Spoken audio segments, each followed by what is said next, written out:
Coucou les amis, bienvenue dans ce nouveau numéro de 7 que je m'empresse de dédicacer à la légende Stan Lee. Clairement, la vidéo d'aujourd'hui n'est pas pour vous si vous êtes allergique aux super-héros en collant et en latex. En effet, depuis le carton du premier Iron Man sorti en 2008, la cape qui vole au vent et les héros sortis de planches de BD sont devenus hyper tendance.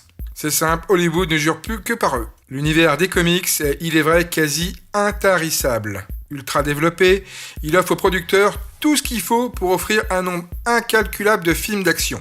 En effet, depuis le début des années 40, la BD US représente un univers bourré de légendes et de personnages, tous plus extraordinaires les uns que les autres.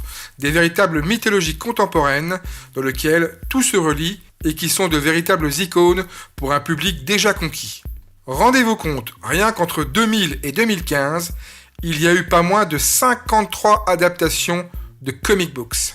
DC et Marvel en sont les leaders et principaux rivaux. Cependant, les adaptations ciné ont démarré bien avant que Tony Stark devienne le héros qui a relancé la carrière d'un certain Robert Downey Jr. D'ailleurs, dans ce top 7, vous verrez que certains ont gagné le grand écran bien avant que le MCU devienne méga tout puissant. Avant de vous dévoiler enfin les 7 meilleurs films de super-héros de tous les temps, voici ceux qui sont pas passés loin d'être présents dans le top. Tout d'abord, Kick-Ass, un film de Matthew Vaughn qui envoie le pâté. Je retiendrai également l'excellent X-Men Le Commencement, le très très cool Les Gardiens de la Galaxie, le sanglant et déjanté Blade 2, le tout premier Superman de Richard Donner, même si je fais partie de ceux qui aiment beaucoup les dernières versions Man of Steel et Batman vs Superman, que je conseille de voir obligatoirement en version longue, le méconnu mais pourtant magnifique V pour Vendetta, l'excellent dessin animé qui donne presque envie de tisser, alias Spider-Man New Generation, et pour terminer, un film un peu plus sombre avec le génial Liam Neeson, le bien trop méconnu Darkman. Voilà qui vous donne matière à quelques rattrapages en vidéo. Allez, on commence sans plus attendre avec le top 7 et à la 7ème position, un dessin animé signé Brad Bird, qui travaillait alors chez Pixar, qui nous offre en 2004 une famille hors du commun nommée Les Indestructibles. C'est beau, intelligent, ça va à 200 à l'heure. Bref, un spectacle familial idéal. On change du tout au tout avec le suivant, puisque là on est sur un spectacle beaucoup plus adulte, puisqu'on parle du film de James Mangold sorti en 2017, qui nous offre un Logan crépusculaire, avec un Hugh Jackman inoubliable.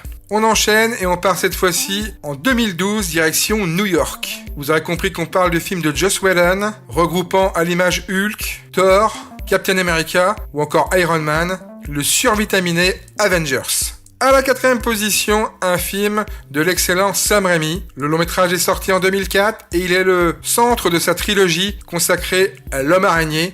Il s'agit bien sûr de Spider-Man 2. Mary Jane, le Docteur Octopus et un Peter Parker, tous au top de leur forme, un film que j'ai adoré.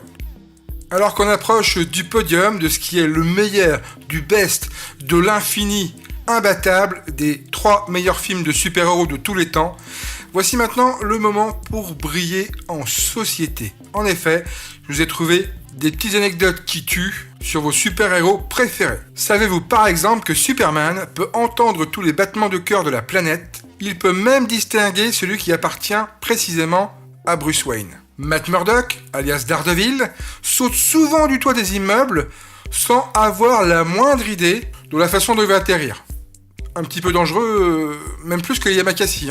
Dans un des comics de Batman, il est devenu un dieu en s'asseyant sur la chaise de Mobius. Il lui a alors posé 2 questions. Qui a tué mes parents et quelle est la vraie identité du Joker? Dans le genre What the fuck, Deadpool a survécu à une apocalypse zombie dans un restaurant mexicain parce qu'il était tombé dans le coma après avoir mangé trop de chimichanga. On enchaîne sans transition avec le personnage qui a le mieux marché au cinéma dans l'univers DC, il s'agit de Aquaman. Figurez-vous qu'il a déjà balancé un ours polaire sur des chasseurs de phoques qui voulaient tuer des animaux illégalement pour leur fourrure. Et en plus, le mec, il a un trident qui est indestructible. Il peut même manipuler l'eau, bien sûr, et il peut même carrément percer la peau invulnérable de Monsieur Clark Kent, Superman. Dans son premier numéro, Captain America, comme on le voit à l'image, a donné un coup de poing à Hitler. Suite à ça, Marvel a reçu de très nombreuses menaces. Encore une anecdote qui envoie du lourd, dans un rare crossover, DC et Marvel ont fait fusionner Batman et Wolverine. Le résultat, Logan Wayne alias Dark Claw.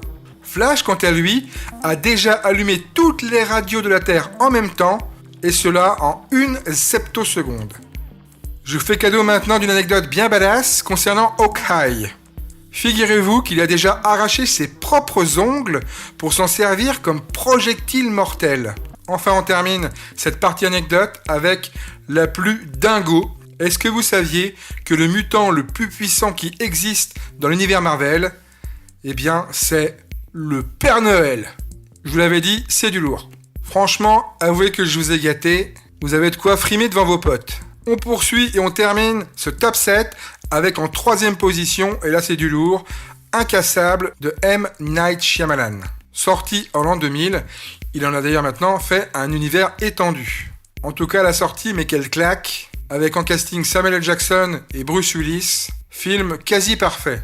À la 2e position, un film monstrueux signé Zack Snyder, sorti en 2009. Je parle de Watchmen, Les Gardiens. Le roman est évidemment cultissime et l'adaptation qu'il réussit à en tirer est incroyable. Et enfin, première place, je ne pouvais pas l'attribuer à un autre film que The Dark Knight de Christopher Nolan, sorti en 2008. Un chef-d'œuvre, tout simplement. Certes, on peut lui reprocher un peu de noirceur, mais justement, moi qui aime les films de super-héros plus adultes, celui-ci est parfait de bout en bout. Faut dire qu'on est un très grand metteur en scène, aidé là par un magnifique casting, notamment Heath Ledger, reconnu par beaucoup pour avoir donné la meilleure interprétation de tous les temps du Joker. Malheureusement, il était terrassé en 2008 à l'âge de 28 ans, mais sera récompensé quelques mois plus tard par un Oscar à titre posthume. Toujours est-il que sa prestation époustouflante n'est pas due qu'à son talent, mais aussi un petit peu à son caractère jusqu'au boutiste, puisqu'en effet, comme l'a confié Christian Bale dans le livre de Joseph McCabe, l'acteur était quasiment possédé sur le tournage. Il dit même qu'il était en symbiose avec son personnage,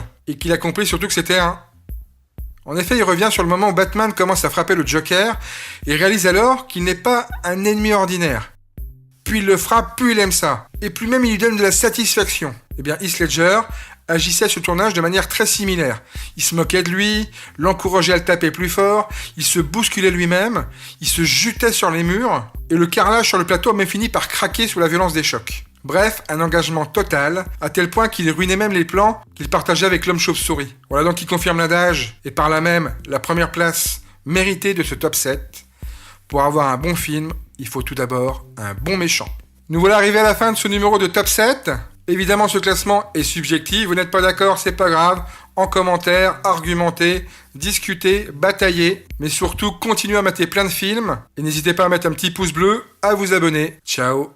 Et surtout, n'oubliez pas qu'un grand pouvoir implique de grandes responsabilités.